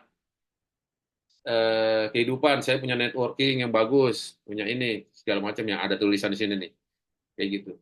Saran saya, jangan kayak gitu. Nah, kalau yang, maaf ya, kalau yang baru-baru tahu tentang struktur pertanyaan yang ada di aplikasi form Cognito AAS, dia akan jawab seperti itu, yakin aja. Dia akan identifikasi, saya mau ini, saya mau itu, saya mau ini. Des, dia kirim per poin ini. Saran saya jangan. Kenapa? Mereka butuh reason. Mereka butuh intro dan butuh alasan. Kasihlah 1-2 kalimat di depan sebelum kita tulis tentang ini. Gitu. Karir misalnya kan. Tentang karir. Oke lah, poin tentang karir. Kita harus identifikasi pekerjaan kita apa sekarang ini. Pada saat kita mau ngelamar. Nah, apa yang mau kita achieve dan apa yang mau kita achieve dari karir kita, dan itu bisa disupport kalau kita lulus dan kita dapat beasiswa ini. Itu harus dipahami dulu. Misalnya, saya sebagai peneliti, saya harus PhD, karena PhD itu adalah SIM atau provisionnya researcher untuk menjadi individual independent researcher. Sebelum dia PhD, dia nggak sah jadi researcher misalnya. Nah, itu alasan kuat saya untuk mendapatkan PhD ini. Saya ingin menjadi independent researcher. Alasan itu aja udah kuat. Nah, apalagi ditambah tentang saya akan berbagi tentang knowledge ini dan saya diskusikan kepada teman-teman saya di kantor untuk lebih concern tentang hal-hal seperti ini misalnya. Dan kita bisa merancang riset grant ke depannya. Nah, itu udah jawaban-jawaban ikutan ya. Tapi poin utamanya kenapa ini akan berpengaruh kepada karir kita. PhD ini akan berpengaruh ke karir kita itu dalam hal apa dan kenapa gitu. Itu harus dijawab. Yang kedua, kehidupan. Nah, kita harus jelasin sebagai manusia biasa dan sebagai peneliti misalnya kan. Itu adalah dua hal yang sebenarnya berbeda. Satu butuh ketenangan, satu butuh tantangan gitu. Nah, ketika saya dapat PhD, tantangan yang saya hadapi itu akan lebih mudah karena saya akan punya colleges, scholars, akademia, scientific community sebagai networking saya. Gitu. Challenges-nya itu dijawab di situ. Kenapa? Karena saya akan berinteraksi dengan supervisor saya, profesor yang ada di sana, research institution yang ada di sana, dan saya akan jaga supaya nanti ke depannya mereka tetap terkoneksi dengan saya, memberikan masukan, atau melakukan kerjasama riset bareng secara lintas negara. Nah, itu kan international collaboration, live. Jadi kita harus pahami dulu kerjaan kita apa. Kemudian yang kedua, yang terakhir tentang community. Nah, kadang kan kita mau jadi superhero di sini, ya nggak Mas? Saya pulang jadi PhD, saya punya banyak ilmu, saya lakukan penelitian supaya masyarakat itu sejahtera. Wah, udah kayak presiden aja. Nah, sebenarnya nggak harus gitu-gitu amat gitu. Pakai logic model yang sederhana aja gitu. Sebagai peneliti, saya nggak bisa membuat kebijakan karena peneliti adalah akademisi dan dia memproduksi pengetahuan, bukan memproduksi kebijakan. Dia knowledge production, bukan policy production. Policy production itu birokrat. Nah, kita nggak punya kewenangan untuk merubah nasib masyarakat dengan membuat kebijakan, nggak bisa. Researcher, nggak tahu teman-teman yang profesinya apa ya, mau yang NGO, mau yang apa, nanti kita bisa diskusikan. Akhirnya, saya berpikir gini, tapi policy itu bisa dirubah ketika dia didasarkan pada riset. Semakin banyak riset, maka semakin banyak kemungkinan untuk merubah policy, dan kemungkinan untuk merubah masyarakat semakin terbuka besar. Logikanya seperti itu.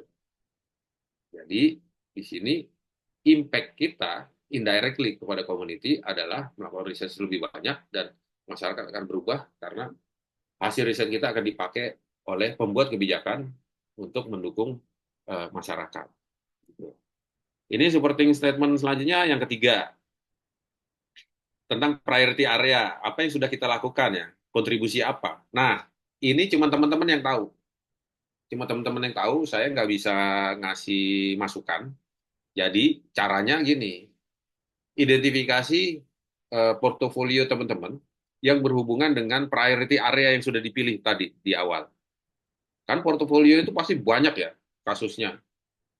Misalnya saya yang saat ini ke stability, tentang konflik stability, priority area-nya misalnya, yang tahun lalu ya, sekarang nggak ada stability. Nah, saya identifikasi portofolio saya ternyata yang kegiatan-kegiatan yang hubungannya dengan konflik, analisis konflik, masyarakat adat, masyarakat danau misalnya. Itu sedikit. Nah, kita maksimalkanlah yang sedikit itu supaya bisa bertutur di sini. Jadi, dan itu dari proyek itu apa yang sudah perubahan apa yang sudah kita lakukan terhadap masyarakat situ, kesuksesan atau misalnya sukses story yang nggak ada hubungannya sama priority area tapi itu sukses, dan kesuksesan itu kita ceritakan, akan kita ulang, akan saya coba wujudkan karena saya udah berhasil mensukseskan satu kasus, bisa jadi di kasus yang ini saya akan ini jadi bahan bakar saya untuk menjaga semangat untuk bisa mensukseskan di kasus yang saya tangani saat ini, kayak gitu. Mas Jadi, Budi, yuk, maaf memotong 5 menit lagi ya Mas. 5 menit lagi. Ya, kira-kira seperti itu. Jadi, tell the most impactful project ya. Nanti cerita aja tentang itu. Bisa dari portfolio, dari CV teman-teman, dari LinkedIn, atau dari postingan sosial media misalnya. Facebook atau Instagram kalau misalnya udah lupa. Yang keempat tentang, yang keempat tentang, apa nih? Three practical dan realistic examples ya. Three practical and realistic example yang realistis ya. Ketika skill, knowledge, sama connection itu akan kita pakai setelah di Indonesia, kita pulang ke Indonesia. Yang kita dapatkan di Australia akan kita pakai di Indonesia. Kalau ini beda ya kasusnya ya sama teman-temannya. Kalau saya kasusnya sebagai researcher, saya harus publish artikel, saya harus konferensi internasional, saya harus melakukan riset, dan saya harus mempengaruhi kebijakan nasional misalnya kan. Nah, saya itu hasil identifikasi saya. Nah, ini akan saya ceritakan nih, publishing research. Setelah pulang, saya akan melakukan publishing research finding berdasarkan bla bla bla bla bla, kemudian melalui conference, sustaining research grant, melakukan apply grant, tapi dengan kolaborasi dengan supervisor saya misalnya kan, dan mempengaruhi kebijakan nasional misalnya. Ketika saya memakai kolega saya di Indonesia sebelum berangkat untuk bertemu lagi dan mempengaruhi kebijakan ketika mereka kerja di eh, kantor-kantor birokrasi. Ini yang terakhir tentang list constraint ya, possible constraint, dan bagaimana cara menanganinya. Ini yang saya identifikasi, kira-kira begini nih kalimatnya. Yang hubungannya sama yang tadi, yang sebelumnya ya. Nah, ketika publishing, ini rencana saya publishing, conference, bikin grant, sama influencing national policy. Nah, kemudian di sini saya jawab, kesulitannya apa ya ketika saya publishing? Jadi writing itu nggak segampang, dan publishing nggak segampang yang kita pikirkan. Dia ada tantangan karena harus ada revisi, ada review segala macam.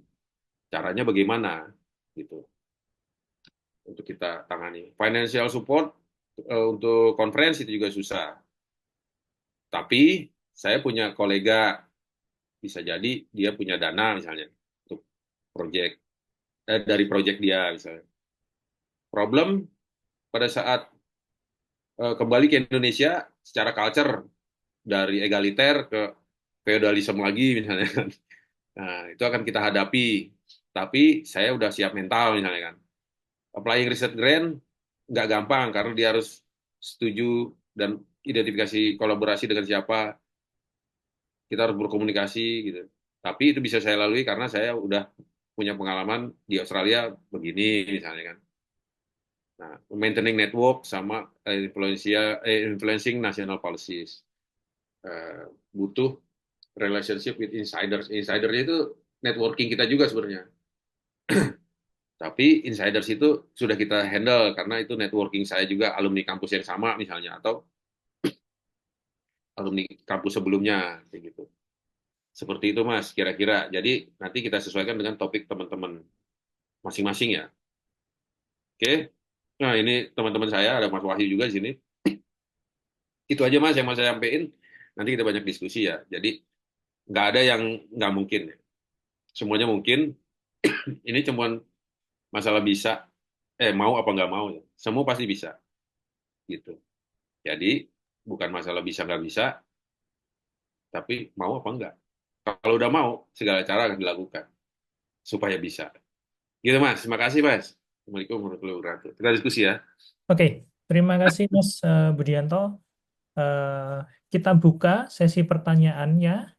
Apakah teman-teman ada yang mau bertanya? Mungkin ada yang mau raise hand untuk bertanya. Kita buka dulu untuk 3 penanya ya. Nanti kita rangkum satu-satu dan dijawab Mas Budianto satu-satu. Silakan teman-teman.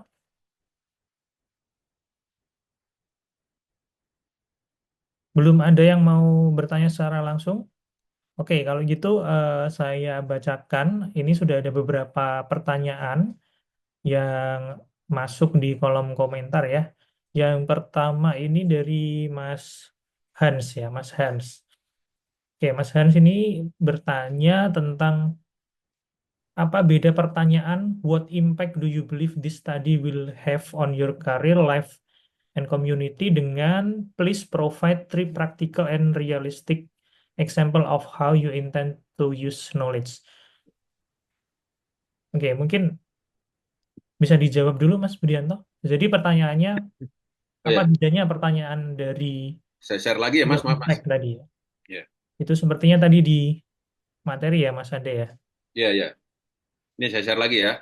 Eh, apa tadi? What impact ya? What What impact impact?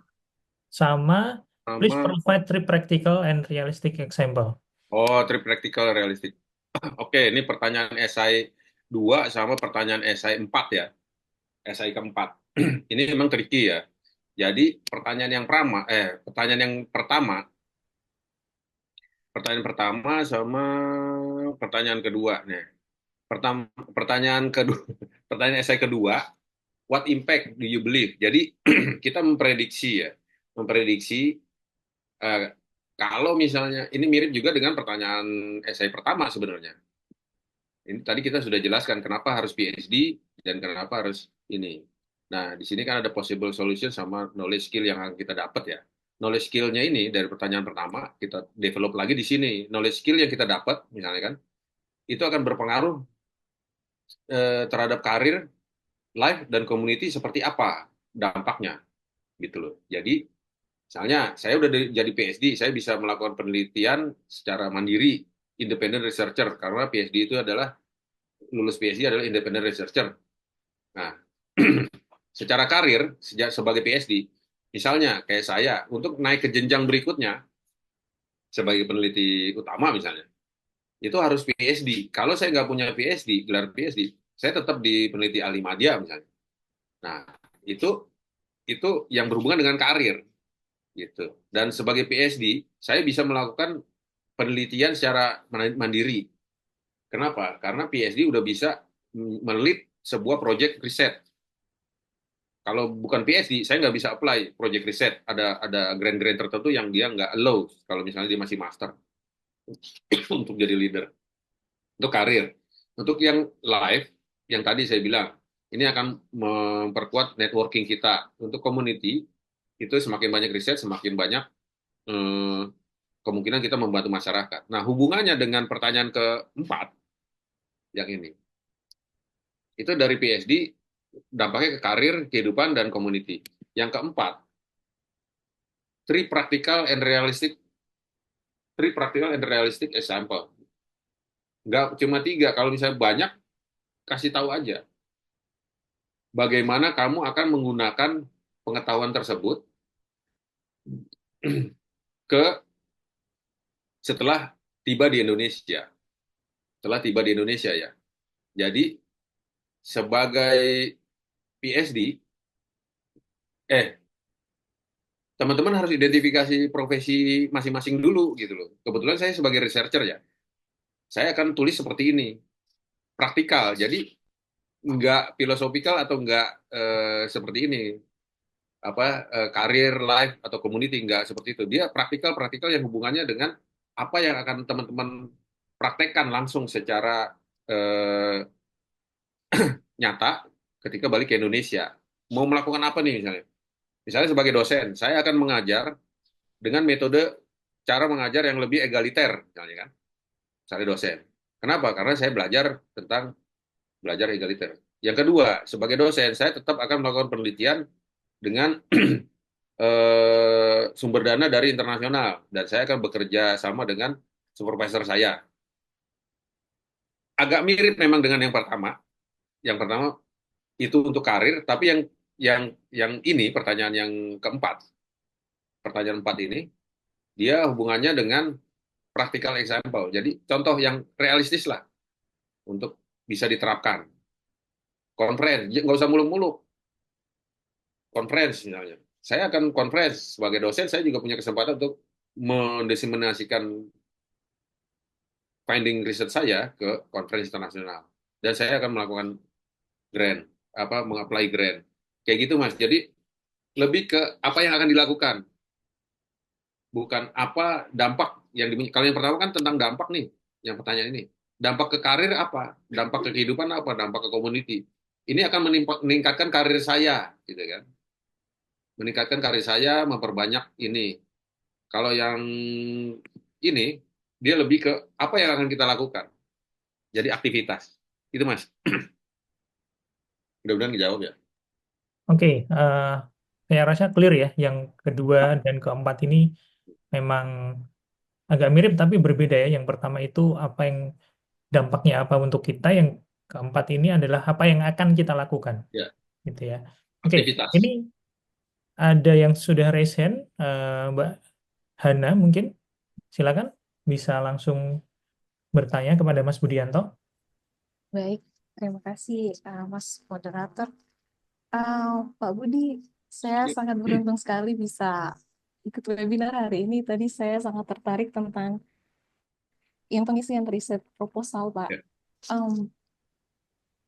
Terima kasih tadi sudah menjelaskan sangat sistematis dan sebagainya. Tapi pertanyaan saya adalah, karena ini kan tinggal beberapa hari lagi, saya sangat menyayangkan kenapa yang riset proposalnya dijelaskan di tanggal 27 webinarnya, seharusnya dari awal kemarin. Tanya Mas Wahyu itu. Iya, saya sangat suka Tanya Mas Wahyu. materi yang hari ini gitu. terkait pijakan filosofis gitu kan Pak. Kami sih sebagai dosen muda, misalkan dosen yang baru gitu dan baru dapat rekomendasi juga dari pimpinan untuk Ya. beasiswa dan sebagainya. Kami masih tertatih-tatih untuk belajar tentang pijakan filosofis kayak gitu-gitu ketika melakukan penelitian dan sebagainya Pak. Dan gimana sih itu?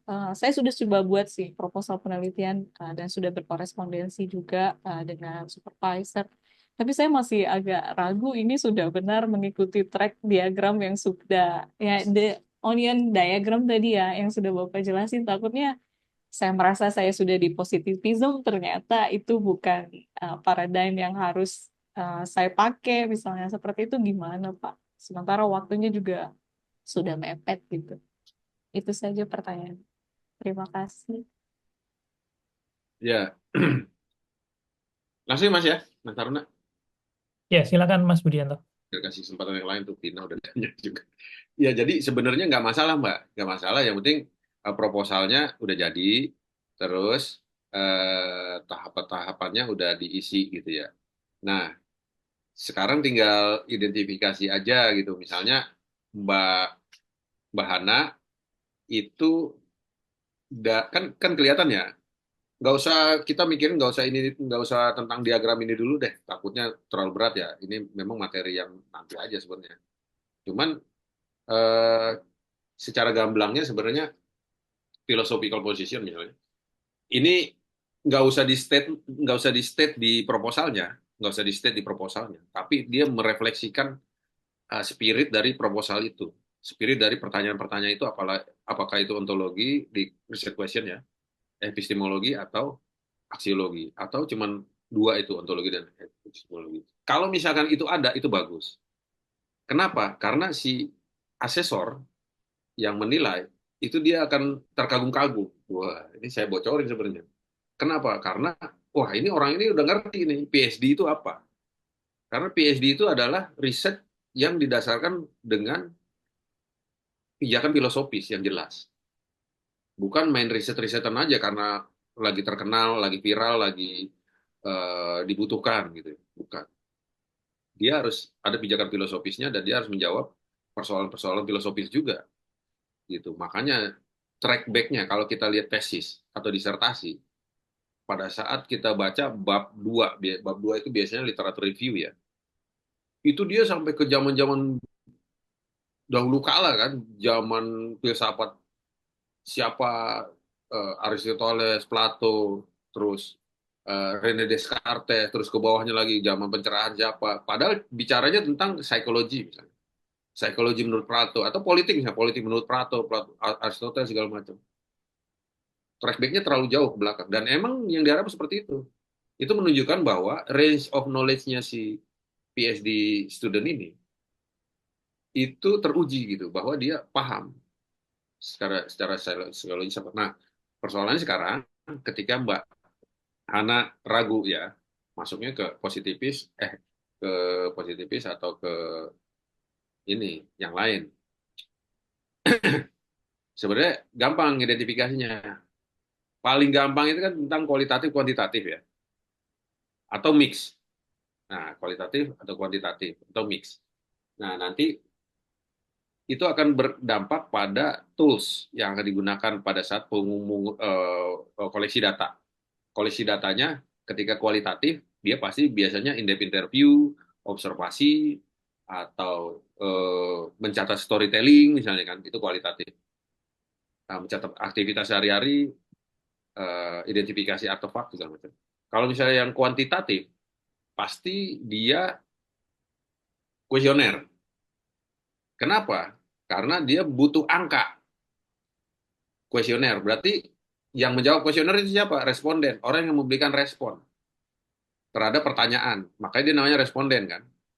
Nah, supaya dapat persentase, ada limit respondennya kan minimal berapa. Kalau cuma 5 kan nggak bisa dibikin persentase. Nah, kenapa dia butuh persentase? Supaya dia menghasilkan angka, persentase angka. Kenapa dia angka? Karena semakin banyak jawaban yang sama, itu dianggap sebagai sebuah kebenaran. Gitu. Kalau yang kualitatif, semakin banyak, semakin solid jawaban yang diberikan oleh setiap informan, meskipun cuma 5 informannya, tapi dia jenuh jawabannya tentang itu aja. Itu semakin valid. Jadi yang bilang penelitian kualitatif itu nggak valid, dia nggak ngerti pijakan filosofisnya apa. Dia pasti bukan PhD. Saya bisa bilang begitu karena prinsipnya beda cara bekerjanya. Dan itu tadi pendekatannya tadi kan si kualitatif itu bersifat induktif. Dia dari umum ke khusus ditelusuri. Makanya metodenya snowball, ya kan, metode pencarian respondennya. Kalau yang induktif dia, kalau yang positifis dia deduktif.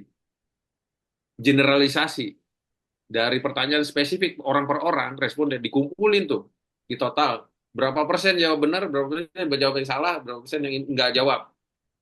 Di umum secara umum berarti yang jawab benar misalnya dianggap sebuah kebenaran karena dia paling banyak misalnya. Meskipun itu yang jawabannya secara etika adalah sebuah kesalahan misalnya, tapi digeneralisasi karena banyak yang jawab itu sebagai sesuatu yang benar jadi kebenaran. Makanya ya itu kelemahan dan kelebihannya. Gitu. Kayak gitu Mbak. Jadi identifikasinya kuantitatif atau kualitatif dilihat dari cara metode pengumpulan datanya ya. Data collection-nya seperti apa dan analisis datanya apa. Kalau kuantitatif pasti dia statistik. Nggak mungkin ada kualitatif yang pakai statistik, itu salah. Gitu. Mix metode juga bisa, dua-duanya bisa dipakai. Saling melengkapi. Gitu Mas. Mudah-mudahan nih Mbak jawab. Ya, aku lagi di. Oke, Semangat terima Mbak. kasih Apply, Mas apply. Budiano. Pokoknya apply. Ya, eh, ada Ya, lagi Pak. yang resen ini Mbak Vina. Mungkin ke Mbak Vina dulu sebelum Ya, setelah silakan. itu kita akan bacakan lagi satu-satu. Silakan Mbak Vina.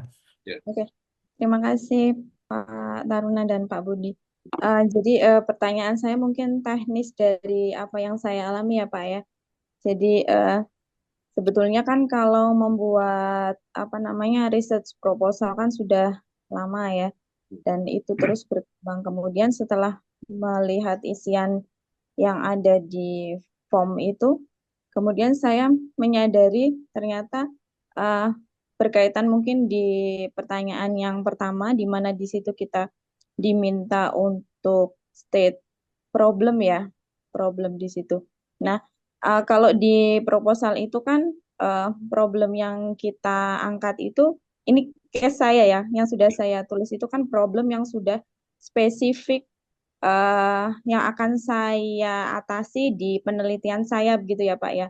Contohnya misalnya saya di pendidikan gitu ya, pendidikan matematika, kemudian saya eh, akan berusaha untuk bisa kemarin itu saya menggunakan pendekatan STEM gitu ya, berbasis isu sosial seperti itu.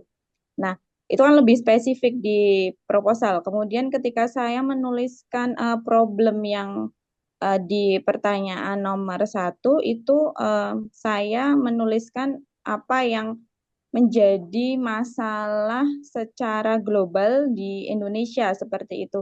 Nah, seperti itu apakah sudah apa namanya sudah sesuai gitu atau bagaimana Pak menyambungkan dua hal yang berbeda itu begitu? Karena saya Ya. menyadari ketika saya membaca ini mestinya harus saya sambungkan juga, tapi bagaimana itu? Nah, karena sudah ada, terus bagaimana ini baiknya Pak? Karena proposal sudah jadi dan karena ini sudah mendekati juga, kemarin tuh jadi baca-baca sendiri, kebetulan minta proofread belum ada yang bersedia kemarin, jadi ya gitu problemnya ya Ya. akhirnya gitu Pak. Oke, kasih. Ya. Langsung ya Mas Taruna ya. Langsung aja Mas Budiano. Ya, Ya, silakan. siap. Ini berarti di ini ya Mbak yang di SI research details ya. Problemnya Ya, ya, di research ya, detail ya. ya, Bukan di ya. problem statement ya. Iya, yang Ya. jadi hubungan antara yang research detail di proposal dengan apa di problem statement yang untuk 1 itu loh. Kalau saya kan yang Oh, pertanyaan 1 kan jadi masalah yang secara umum gitu kan ya Pak. Kalau research proposal kan sudah ya, spesifik yang di research ya. ya.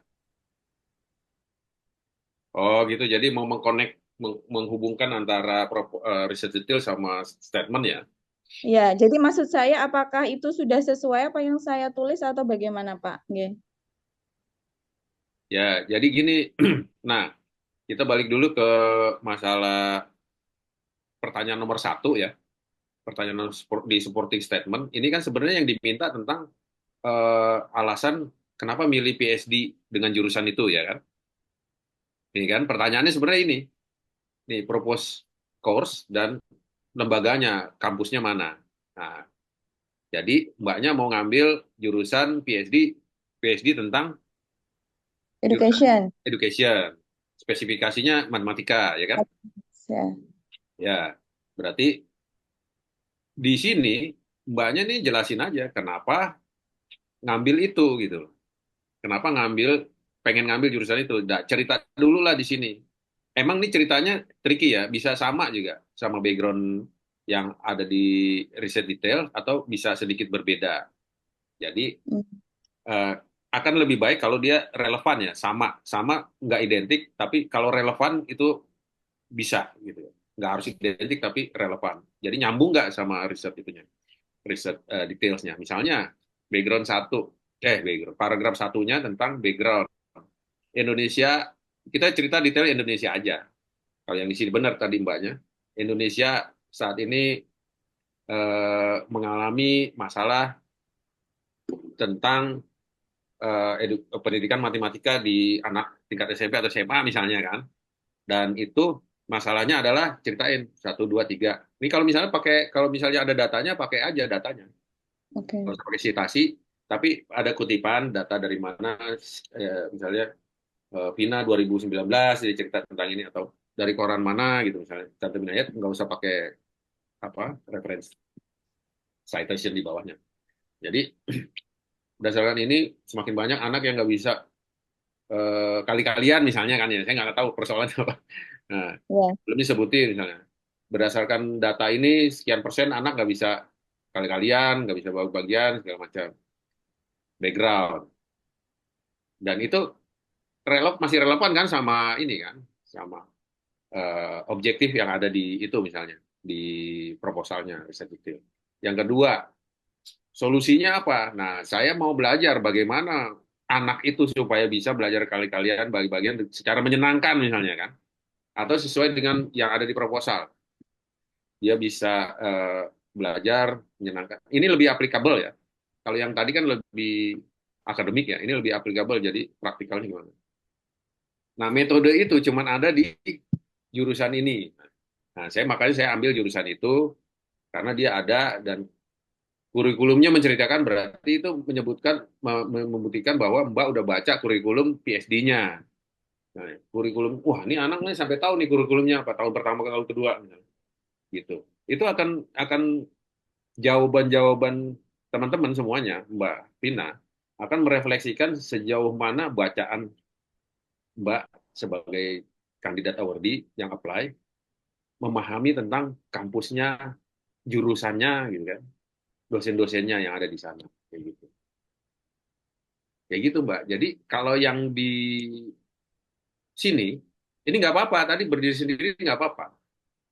Nah, yang pertanyaan yang ini, carilah relevansinya dengan yang di sini nih, cari relevansinya yang pertanyaan satu ya, dengan yang di riset ini, gitu.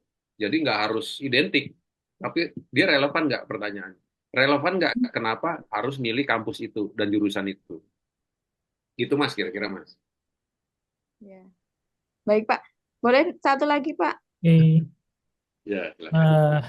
Ya boleh deh, nggak apa-apa. Oh Silakan. ya, berkait dengan korespondensi. Kemarin kan kita Oh ya, ngisi form itu ada dua pilihan kampus ya, Pak ya, ya. 1 dan 2. Eh, Kebetulan saya misalkan 1 Sydney gitu ya. Kebetulan tapi korespondensinya yang sudah yang sudah improve banyak itu yang untuk kampus 2. Itu baiknya gimana ya Pak? Korespondensi yang dicantumkan itu yang misalnya yang kampus kedua atau pilihannya aja yang saya ganti ininya Pak. Misalkan yang kedua itu saya jadikan pilihan yang pertama begitu. Terima kasih Pak. Oh, ya. Ini banyak kasusnya kayak gini nih. Kalau saran saya sih Mbak ya, jadi PSD itu beda sama master. Ya iyalah, jelas lah. Yang satu PSD, satu master. Jadi gini, kalau master bukan masalah namanya ya, tapi propose study-nya.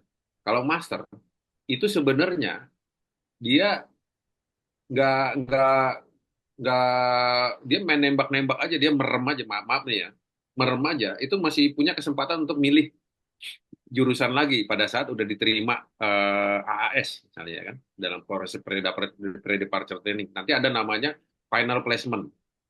Final placement itu akan ditanyakan lagi kampus dan jurusan apa yang akan kalian submit. Jadi yang kita pilih di sini ini sebagai eh, awal untuk kita mendapatkan dana dulu, bukan ke kampus. Jadi kita lolos dulu lah, dapat duit dulu gitu ya. Baratnya kita nyari bekal dulu, tapi belum jalan. Kita masak dulu. Nah, nanti orang yang mau ngasih duit itu kan pengen tahu juga kita mau kemana sebenarnya. Meskipun nanti bisa berubah. Nah, kalau misalnya PSD, itu memang dia harus full dari awal. Kenapa harus ditanyain korespondensi atau pernyataan supervisor akan membimbing? Karena itu akan meyakinkan si pemberi dana bahwa orang ini serius, sudah mendevelop masa depannya sebagai mahasiswa PhD yang butuh supervisor. Karena tanpa supervisor, kita nggak bisa jadi mahasiswa PhD. Kuncinya ada di situ. Makanya saya selalu bilang ke teman-teman yang mau apply AAS, kuncinya cuma satu, sertifikat bahasa Inggris, entah IELTS atau TOEFL, kita lolos dulu nih, shortlist ya, sertifikat bahasa Inggris, surat atau korespondensi supervisor, yang kedua, yang ketiga, riset proposal. Tanpa riset proposal, kita nggak akan dapat supervisor. Gitu. Tanpa IELTS, kita nggak akan dapat, nggak akan bisa apply, karena itu pasti diminta. Gitu. Nah, ketika dapat supervisor, kita nggak bisa pindah-pindah lagi, Mbak, ke kampus lain. Makanya di sini ditanyain, di essay nomor 1 ini ditanyain kenapa harus ke kampus itu. Salah satunya karena Mbak sudah punya supervisor di sana atau sudah punya berkomunikasi secara baik. Nah, kalau ada kampus satu lagi yang berkomunikasi belum secara baik, berarti potensi diterimanya kan kecil.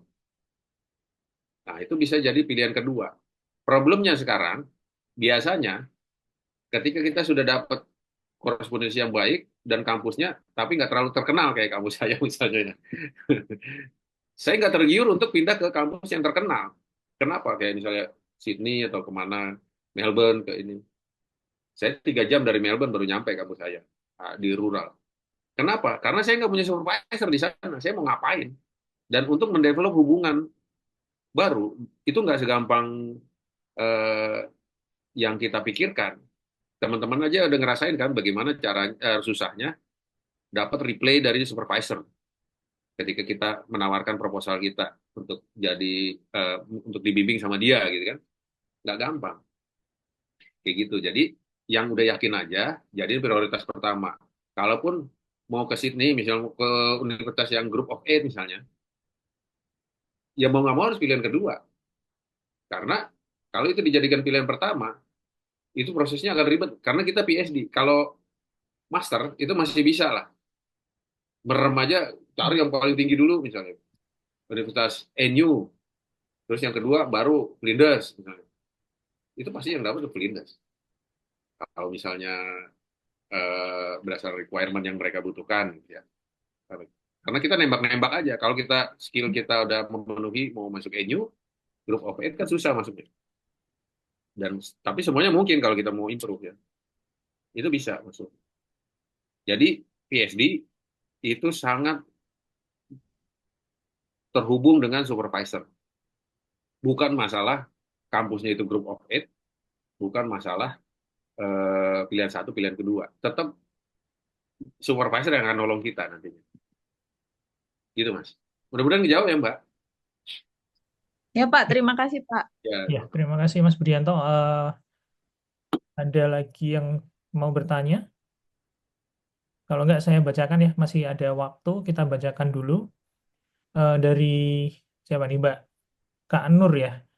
Ini pertanyaannya adalah poin kelima terkait list constraint. Apakah hanya perlu menuliskan kendala atau diskusi dengan solusi, mengingat instruksinya tidak diminta untuk mendeskripsikan solusi.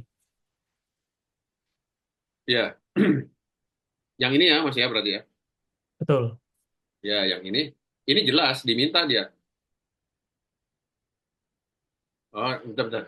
List any possible constraint you think may prevent you from. Ya, memang secara nggak langsung nggak diminta. Ya, secara nggak langsung nggak diminta. Tapi ada baiknya kalau kita kasihlah alternatif eh, problem solving dari kita tuh seperti apa. Gitu. Jadi jangan letterbox. Nah, disinilah bedanya pelamar AS sama pelamar yang lainnya. Mohon maaf nih beasiswa yang lain. Jadi emang dituntut untuk critical thinking-nya jalan, sama problem solvernya jalan sebagai problem solver. Makanya kalau teman-teman ngelihat badge atau apa kalau ada foto AS, ada awardee-nya dipasangkan, make a difference misalnya kan. Atau apa agent of change ya, kayak gitu-gitu kan. Nah, itu slogan-slogan itu meaningful sebenarnya. Itu yang diminta orang-orang seperti itu yang diminta sama AAS untuk bisa didanai sama dia. Kalau yang nggak kayak gitu, itu nggak ini. Jadi kalau misalnya dia minta satu, kasih dua, kasih tiga. Reference letter misalnya ya dari supervisor kita di S2. Kalau cuma dapat dua, oke. Tapi kalau bisa tiga, empat, lima misalnya dari research collaborators juga bisa. Itu akan lebih bagus kalau bisa ya. Kan minimum cuma dua dia minta, kasih dua, kasih tiga misalnya. Kasih aja, lebih banyak lebih bagus. Yang penting kan sebenarnya tujuannya reference letter itu untuk pihak ketiga menilai kita untuk membantu si AS meyakinkan bahwa ini orang layak dikasih duit untuk sekolah. Nah, kalau yang di sini, meskipun nggak diminta untuk solusinya, kasihlah solusinya. Makanya di sini, ini yang saya praktekkan ya di esai saya, setiap eh, possible constraint yang saya sampaikan, saya kasih kata rebuttal di belakangnya, but, but. Kenapa? Karena setiap permasalahan, kalau kita model thinkingnya udah problem solving, setiap permasalahan itu pasti ada solusinya kalau dicari. Masalahnya mau apa enggak nyari solusinya. Semua itu pasti bisa. Nah, apapun misalnya. Sekolah di Australia itu suatu yang menjanjikan, membanggakan. Positif, suatu yang positif. Tapi bukan berarti dia nggak ada minusnya. Minusnya, dia bisa homesick misalnya kan. Dia bisa cultural shock dalam hal makanan, dalam hal aktivitas ibadah, dalam hal ideological sexual preference misalnya kan. Kayak gitu-gitu. Jadi semua hal bisa ada positif, bisa ada negatifnya.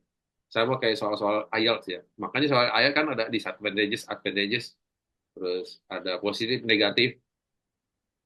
Karena model thinkingnya kayak gitu. Jadi saran saya, meskipun nggak diminta, dikasihlah ini solusinya. Gitu Mas. Oke, baik saya bacakan lagi ya dari pertanyaan teman-teman di sini. Ini ada pertanyaan dari Prisil, Prisil ya. Untuk citasi di esai bagian proposed course and institution dan research detail, apakah perlu dibuat list tersendiri dan diupload ke additional dokumen? Yang riset detail ya Mas, citasi, Betul, ya. Citation. citation. Nggak perlu Mas, nggak perlu. Yang perlu malah list of publication, jadi publikasi kita. Oke, oke. Nah, misalnya kita udah nerbitin berapa jurnal, artikel gitu, itu di list aja. Itu kan bisa ke-record juga di Google Scholar ya, kalau misalnya teman-teman sering nulis academic artikel, jurnal, proceeding, segala macam, itu ada. Itu di list aja. Karya teman-teman sendiri, penulis ke-1, penulis kedua, jurnal Q1, Q2, Q3, Q4, penulis ke-1, kedua, ketiga, cantumin aja, yang penting ada teman-teman di situ. Membuktikan bahwa teman-teman bisa menulis. Karena PhD adalah menulis. Saya kasih bocoran, IELTS kalau untuk seleksi awal nggak apa-apa ya, tapi nanti setelah berikutnya, IELTS yang dilihat komponennya adalah writing. untuk PhD, minimal 6,5. Yang lainnya boleh 6, yang lainnya boleh 7. Tapi 6,5 minimal untuk writing. Karena kalau di bawah 6,5 untuk apply ke university itu agak susah. Tapi kalau untuk lolos ini nggak apa-apa, nanti kan di develop lagi di Bali. Gitu. Nah, untuk citasinya itu nanti akan include di proposal utuh, Mas. Jadi kan untuk PhD akan suruh upload file PDF proposal, research proposal yang utuh yang kita bikin. Nah, itu biasanya yang kita diskusikan sama supervisor kan. Nah, itu referensinya akan ada di situ. Dia akan merefer ke situ. Kalau yang proposal yang di sini, yang di riset detail, ini kan at glance aja, kira-kira rencana riset kita mau ngapain. Nah, ini yang akan diakses sama si joint selection team ya.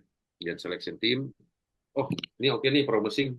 Oh ini lolos apa enggak? Enggak sampai ke detail citasinya. Nanti kalau dia tertarik, dia akan buka riset proposal yang utuh, yang kita upload di akhir dokumen kan ada tuh, di akhir eh, step ya, di akhir step sebelum declaration submit, suruh upload macam-macam kan, ada KTP, ijazah, segala macam. Nah, situ ada riset proposal. Nah, dia akan refer ke situ. Dan itu harus ada citasinya, referensi. Gitu, Mas. Oke, ya Mas, ini mungkin ada satu pertanyaan lagi yang bisa dijawab karena waktu kita di breakout room sudah hampir habis. Ini dari Mbak Eka. Mbak Eka ini adalah dosen S1 Bahasa Inggris yang ekspertisnya di academic writing, material development, TESOL, integrasi teknologi. Sehingga research-nya akan mengkomunikasikan ekspertis di area tersebut. Namun materi pengembangannya adalah Islamic English material. Sudah research, ada satu profesor yang ekspertisnya sama, yaitu Islamic English. Pertanyaannya adalah apakah oke kalau research proposalnya itu ada unsur SARA, dalam hal ini Islamic, apakah di Australia itu ada Islamic phobia? Ini mungkin lebih ke kekhawatirannya Mbak Eka aja ya. Gimana Mas Budianto? Ya, nggak apa-apa. Diajukan aja. Justru itu seksi, Mbak, menurut saya. Dan menurut dosen-dosen di sana seksi. Jadi, kayak misalnya masalah-masalah konflik, masalah-masalah LGBT, masalah-masalah Islamophobia, masalah-masalah yang sensitif. Itu seksi untuk diteliti. Kenapa? Karena sedikit orang yang mau ngambil resiko untuk ngambil topik-topik seperti itu. Kayak saya gitu kan, konflik. Mana mau orang wawancara orang-orang yang lagi berantem kan gitu. Ada kena pukul juga kan. Tapi ketika ada yang mau, wah ini pasti di support sama dia. Karena dia butuh data itu. Jadi Islamophobia itu itu stereotip kita aja sih terhadap situasi di dunia barat ya. Nanti pas sudah ke sana nanti kelihatan. Mereka lebih lebih egaliter daripada kita ya di sini ya. Yang sebentar-sebentar dikritik. Orang lewat aja kita omelin padahal dia nggak punya hak. Mereka lebih egaliter lah. Jadi saran saya lanjutin aja korespondensinya, lanjutin lagi sama topik yang udah diituin. Nanti apalagi kenapa si dosen itu mau jadi supervisor? Karena ya itu topiknya seksi dan ada yang mau neliti tentang itu. Dan itu mereka butuh orang-orang kayak gitu. Gitu, Mas. Oke, ya Mas Budianto, karena waktu di breakout room sudah habis, nanti kita kembali ke main room ya. Nanti saya akan minta Mas Budianto dengan Mas Atma untuk memberikan closing statement. Ya, teman-teman, kita berjumpa lagi di main room setelah ini. Baik, teman-teman, kita kembali di main room.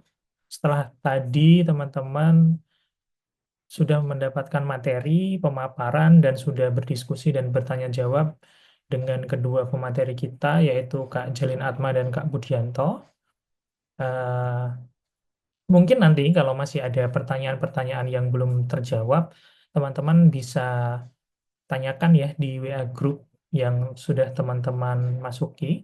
Nanti di sana karena ada co-founder kita juga yang awardee Australia Awards, nanti mungkin akan dibantu dijawab pertanyaannya di sana. Oke, teman-teman, sebelum kita tutup sesi webinar kita pada pagi sampai siang hari ini, saya mau minta dulu closing statement dari kedua narasumber kita. Yang pertama, mungkin saya ke Kak Atma dulu kali ya. Kak Atma, mungkin bisa memberikan closing statement untuk teman-teman khususnya yang tadi sudah berdiskusi dengan Kak Atma tentang bagaimana tipsnya menulis esai untuk program master. Ya, silakan Kak Atma. Oke, thank you Mas Taruna dan teman-teman dari Bisa Bareng. Aku cuma mau share sedikit bahwa proses essay ini buatku adalah proses yang paling struggle. Terus aku membutuhkan waktu sekitar 4 bulan mungkin lebih untuk merenung essay ini. Dan di proses perenungan itu aku mendapatkan banyak hal. Aku mulai berpikir tidak hanya untuk mendapatkan beasiswanya, tapi aku mulai berpikir aku harus ngapain, setelah ini mau ngapain, kemudian aku punya kontribusi apa. Jadi ketika teman-teman pun nggak dapat beasiswa ini, teman-teman punya uh, perencanaan yang bagus lah. Karena ini memaksa kita untuk berpikir itu terus dan mengemas diri kita dengan baik di dalam essay tersebut. Jadi good luck teman-teman yang udah mulai menulis essay. So semoga banyak di antara teman-teman di sini yang akan dapat beasiswanya. Oke, thank you. Yeay, terima kasih Kak Atma. Lanjut ya ke Mas Budianto. Silakan Mas Budi. Ya, makasih Mas Taruna. Wah, ini kalau Mas Raden, Mas Atma udah ngomong nih, ngeri nih. Doanya nembus langit ketujuh ya. Karena senang merenung dia. Jadi, ya kalau buat saya, dari saya, mungkin teman-teman untuk terutama yang PhD ya, tadi kita ada diskusi, saya minta maaf pertama kalau misalnya ada pertanyaan yang belum sempat saya jawab, nanti bisalah disampaikan ke Mas Taruna ya, ada grupnya. Nanti kalau Mas Wahyu nginformasiin ke saya, kasih jawab, sebisa mungkin saya jawab kalau saya bisa gitu ya. Kalau nggak bisa nanti saya cari orang yang bisa ngejawab lah gitu. Jadi masalahnya bukan masalah bisa atau nggak bisa, mau apa enggak gitu jawabnya. Gitu. Jadi mindset kita harus berbagi. Sekarang berbagi karena kita nggak bisa belajar sendiri atau melakukan riset sendiri. Yang tadi saya bilang PhD itu adalah profession ya, bukan profession, professional research. Jadi kita dilatih untuk menjadi researcher independent. Kita butuh supervisor, setelah itu dilepas kalau udah lulus. Nah, jadi teman-teman yang mau daftar PhD harus kuat secara mental, secara fisik, diri sendirinya, secara intelektualitasnya. Dan itu bisa kuat karena harus ada supporting sistemnya. Supporting sistemnya siapa? Network kita. Termasuk Bisa Bareng ini, teman-teman yang ada di Bisa Bareng ini, network kita juga, network teman-teman juga. Jangan mikir berkompetisi terus. Gitu. Karena kita nggak tahu teman-teman yang ada di sini nanti bisa jadi saling menguatkan, saling support, saling berbagi. Masalah dapat apa nggak dapat itu rezeki kalau menurut saya. Jadi meskipun saya nih ini kedua kalinya saya dapat Australia Awards ya, yang pertama Development Scholarship, yang kedua udah Australia Awards. Bukan berarti saya gampang lolosnya. Saya 2 tahun terakhir saya gagal. Ini tahun ketiga saya baru lolos dapat PhD lagi Australia Awards. Kenapa? Saya sadar bahwa riset itu butuh networking. Apa yang saya bangun, esai-esai yang saya bangun, metode cara pembuatan esainya, itu saya dapat dari networking saya. Bukan dari saya sendiri. Karena yang saya sendiri, saya bikin sendiri, saya nggak bisa model Atman nih yang merenung, terus pulang bisa dapat esai bagus gitu. Nggak bisa gitu. Karena model esainya beda yang untuk PhD ya. Nah, itu dapat dari berbagai masukan, dapat dari support system. Termasuk surat rekomendasi ya. Surat rekomendasi itu nggak punya dari dosen S2 kita sebelumnya, tapi dari research collaborators kita, kalau misalnya udah pernah melakukan project, nah project itu orang-orang yang ada di project itu bisa memberikan rekomendasi reference letter kalau untuk PhD kan, academic reference itu juga bisa. Nah, network, yang penting network, gitu. Kalau bisa bantu, bantu. Kalau nggak bisa bantu, minimal jangan bikin susah orang lain. Gitu aja. Itu aja Mas. Sukses semuanya ya. Mohon maaf belum bisa dijawab semuanya. Nanti silakan. Makasih Mas. Ya, oke, terima kasih Mas Budianto. Baik, teman-teman, mengingatkan sebelum kita tutup sesi webinar kita pada pagi sampai siang hari ini, mengingatkan teman-teman untuk jangan lupa mengisi link presensi dan evaluasi yang sudah dibagikan di kolom chat ya. Nanti teman-teman juga bisa stay tune di WhatsApp group ya, supaya nanti tidak ketinggalan dengan informasi-informasi apa saja yang akan ada di WhatsApp group tersebut, dan nantinya ke depan juga akan ada webinar-webinar lanjutan. Baik, teman-teman, kami juga mau berterima kasih kepada narasumber kita pada pagi sampai siang hari ini, yaitu Kak Jolin Atma dan Kak Budianto. Kami juga ingin mengucapkan terima kasih kepada media partner kami, yaitu IPKemindo, Negarawan, Teman Menulis, dan Kemenkumham Muda atas dukungannya. Teman-teman jangan lupa juga untuk follow Instagram komunitas Bisa Bareng di @bisabareng. Dan nanti teman-teman, rekaman dari webinar ini akan kami upload ke YouTube di channel YouTube Bisa Bareng Community. Jadi teman-teman nanti yang mungkin masih belum puas nih ya dengan jawaban-jawaban atau diskusinya dari Kak Atma dan Kak Budianto tadi, bisa tonton ulang rekamannya di YouTube Bisa Bareng Community. Bisa Bareng Community. Baik teman-teman, terima kasih sekali lagi. Semoga ilmu yang kita dapatkan hari ini bermanfaat. Dengan ini, webinar ketiga dari komunitas Bisa Bareng kami nyatakan ditutup. Assalamualaikum warahmatullahi wabarakatuh. Selamat siang teman-teman semuanya. Sampai ketemu di webinar-webinar selanjutnya. Terima kasih. Waalaikumsalam warahmatullahi Terima kasih, wabarakatuh. selamat siang. Ya. Terima kasih Mas Taruna. Terima kasih Mas Wahyu, izin live ya. Oke, Mas. Ya. Terima kasih banyak. Terima kasih, izin live. Terima kasih banyak atas ilmunya, izin live.